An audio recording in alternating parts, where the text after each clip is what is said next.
Hello, treasure. Alright, so this video is going to be about law school applications and which law school should I apply to. So I went to this law school forum and there were like so many different law schools there.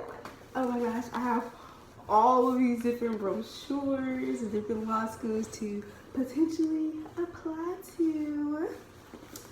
And although I'm a junior and I still have like an entire year before it's time for me to start applying to law schools, it's never too early to start preparing for the future. Because child, right now, my reality is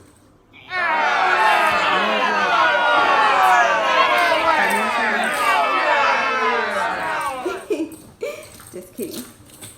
But no, seriously, it's just never too early to start preparing for the future. So I have all these brochures. Mostly all of them are from schools in Texas because I really don't want to leave Texas. Yeah, I kind of want to stay here. Well, actually not this one. This one's from Memphis Law. The lady that was representing them, she was really sweet and it was on her table. So like I just went just to hear, but I probably won't actually go there. So I'll tell you guys my top schools that I want to apply to that I hope I get accepted to.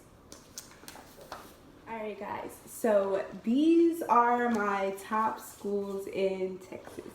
Can you guys see me? Let me adjust that one. These. Alright, so my first school of choice is Texas A&M. In order to get in Texas A&M, the requirements are on your LSAT, which is the test you have to take to get into law school, at least a 159. The median GPA that they'll accept is 3.62, and the tuition there is $31,000 if you are from Texas and $39,000 if you're out of Texas. So that's my first school of choice. I don't know.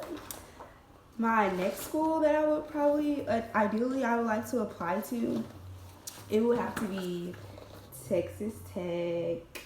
Like, I've been hearing about that school for a while now. So the requirements for Texas Tech, let's see, the median GPA, oh, sorry, that's the wrong thing. I thought it just had it on that paper. But I have to actually look at this page. See?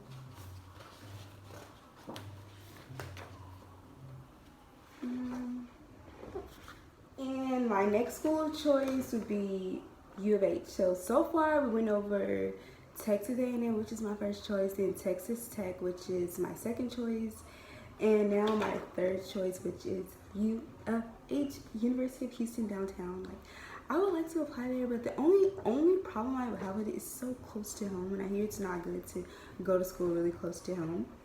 But the requirements for U of H, let's see, the medium LSAT that they will accept is 160. Your GPA needs to be at least a 3.61, and the tuition there, if you're from Texas, is $33,000. If you're full-time, I'm definitely gonna be full-time because this is gonna be like my life for the next 3 years when I go to law school. So that's my third school of choice in Texas. And now my fourth school of choice would be Baylor Law School. I've heard nothing but wonderful things about it. But here is just not that diverse. But which is okay because I attend HBCU right now and it's not super diverse, so it's okay for me to be on like the other end of the spectrum, you know. So let me see what the requirements are for Baylor. Well, Baylor, it doesn't really share the LSAT score that it requires. Probably because it changes like some schools it changes every year, but what they just have, the application, it's free, LSAT scores delivered via CS, a writing sample, your transcript, one letter of recommendation, although Baylor Law accepts up to 3, delivered, a 2 to 3 page double-spaced personal statement, and a resume. and Baylor is in Waco, so that's not super close to home, even though it's still in Texas. So my next school of choice in Texas would be TSU, Texas Southern University. Thurgood Marshall. So, I specifically remember going to this table when I was at the law firm and talking to the head of this law program, and I do not see the requirements in here, but I remember him saying like you needed maybe like a 155 to 157 and you would get a full ride, and let me tell you, that was enough. Even though it's really close to home and I don't really want to be close to home, if they say full ride and I am eligible for that full ride, I'm doing it with no hesitation, because look, I need to save coins. I need to save my mom money. I need to save myself money so I don't have to take out student loans, things like that. So that's what drew me in, because a lot of law schools, they don't really give full rides and stuff. So for them to give a full ride, like, that is a big deal. Now, those are the potential schools in Texas that I will be applying to and that I hope to get accepted to. But schools outside of Texas that are just something that I would just do on like a limb. Like, I don't have the expectations to be accepted, but I'll still just do it just to say I did it. And because you never know, and you know, the Bible says you can have faith the size of a mustard seed and it will be just enough. So I have faith the size of a mustard seed that I can get accepted into these colleges. So, are y'all ready? Drum line, please. Yale Law School and Georgetown Law School. Those are two prestigious colleges, really competitive, really hard. Do you know how much the tuition is at Yale? Guess. $90K. $90K. Now, most law schools, it's about $100,000 for the entire 3 years, but this is just $90K each year, and law school is 3 years. Like, oh my gosh, that's a lot of money. So, but I hear that they will pay back your student loan debt for you if you have to take out loans to get accepted there, and they also cover some forms of it. And it's actually true, because I know this lawyer, his name is Steve. He's been on my YouTube channel before, and Steve graduated from Yale Law School, and he said that it's true that every 6 months they send him a check between $7,000 and $10,000 to pay back some of his student loan debt, and that's not including his salary already. So that's pretty awesome that they really do pay back your student loan debt, because that's a lot of money. Like, that is a lot of money. That's a lot of money. That's why when I become a lawyer, I'm sorry, but no, I cannot give free legal advice, because I did not get any free legal advice. So these are the requirements for Yale. The highest they'll accept for the LSAT, which is this test you take to get admitted into law school, is 180. Mind you, that's like the highest score you can get. So 180. The median score they'll take is 173, so that's still pretty high, and that's just the median score. Now, the lowest score they'll take is 154.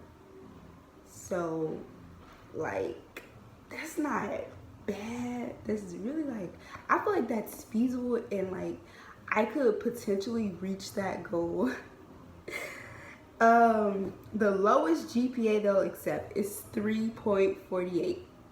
Lowest. Mind you, 348 is high. Like, wow, I feel attacked. The median GPA they'll accept is 3.92, and the highest is 4.27. And this is far from home. But I'm gonna still apply, and hopefully I get. Congratulations, Mrs. Smith. Next school, JD Georgetown. This is in Washington. Another prestigious law school, really competitive, really hard to get into. And then the fact that it's outside of where I live, it's a lot of money, because I don't know, for some reason, I guess you are allowed to pay less money if you already live in that state. So I'm just trying to find the page where it says their requirements, the lowest they'll take for the LSAT. And boom, here it is. So they get about 10,000 applications yearly. Only 581 students are enrolled. So imagine that.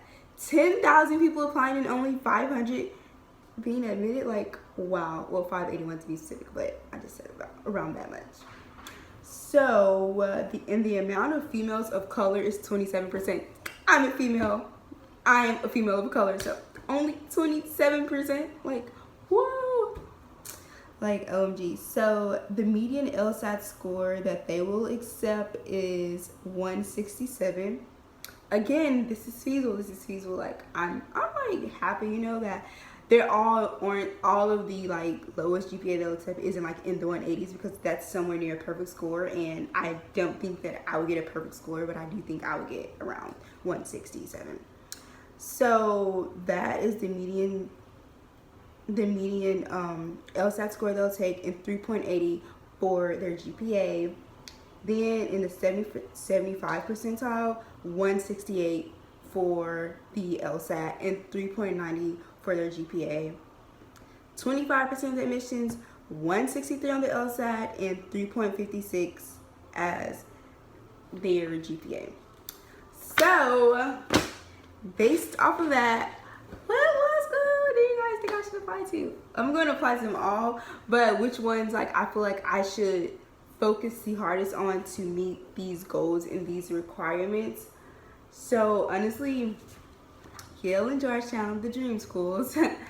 I don't think I will focus all of my time into meeting their requirements and looking into what they require, because it's not really something that I feel like it's worth it, you know, because I prefer something in Texas, of course, even though I feel like, you know, people graduate from those two specific law schools, they make it to the White House and things like that. But I'm good here in Texas or whatever. So the ones that I think the goals of schools that I'm specifically going to try to reach is probably going to be U of H, Texas Tech, Texas A&M, Baylor, and Texas Southern University.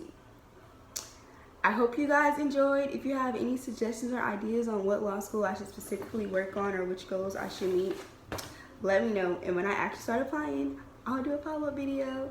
And I hope you guys enjoyed. Don't forget to like, comment, and subscribe, because I love hearing others' input.